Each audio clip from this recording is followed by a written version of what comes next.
afternoon. Happy Friday, August 18th. Mark Milam here. Let's get right to it. Yeesh, what a week for mortgage-backed securities. Really continuing this trend that we've been seeing now for the past 6 to 8 weeks of mortgage-backed securities continuing their slow, steady sell-off. Let's take a quick look.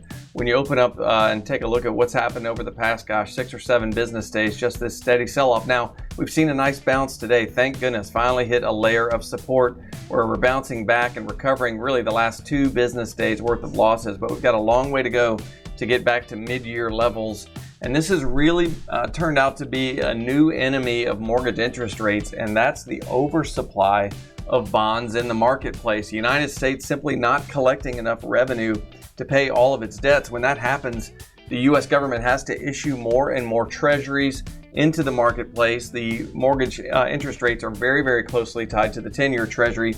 So as this excess supply floods the marketplace, and we start to see the Federal Reserve, they're obviously in quantitative tightening. They're selling mortgage-backed securities. We know that Saudi Arabia, we know that China have both cut back on their purchase of United States treasuries. All of that excess supply is driving down the value of treasuries, which drives up the associated rates. So mortgage interest rates have a new enemy. It's not just about inflation anymore.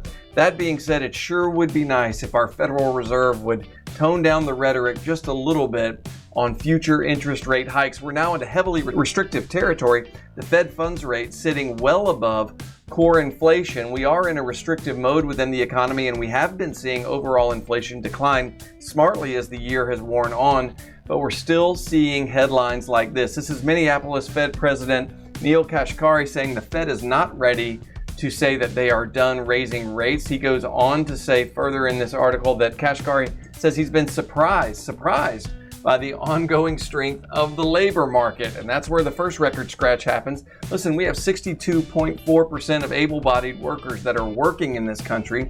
One of the most predictable things that we've seen in the labor market is that the largest generation of Americans, baby boomers, are going to be retiring in the years 2023, 2024, 2025, 2026. We knew this was coming, but to say you're surprised at the overall strength in the labor market, kind of an interesting comment, but not near as interesting as the next comment.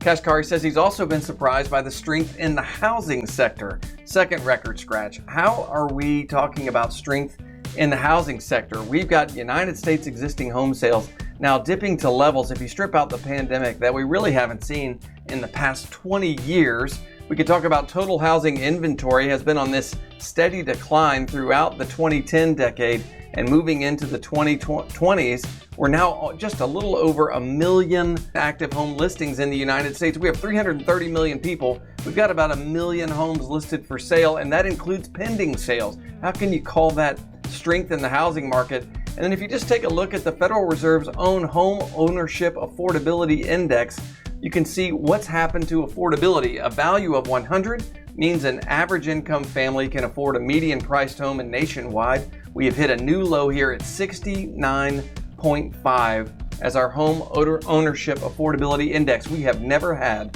a value that low since we've been measuring home ownership affordability. How in the world is our Minneapolis Fed president talking about the strength of the housing sector? The housing sector is anything but strong right now. Unfortunately, though, as our Fed continues with this rhetoric, it's going to get priced in to our mortgage interest rates. We really need the Fed to pivot off of this hawkish tone and be more data dependent versus constantly hammering that drumbeat of interest rate increases. Until then, we'll keep our eye on the bond supply and hope for a little bit better news as we approach the second half of August. If I can be of any service to you over the weekend, don't hesitate to reach out, mark.milam@highlandmtg.com.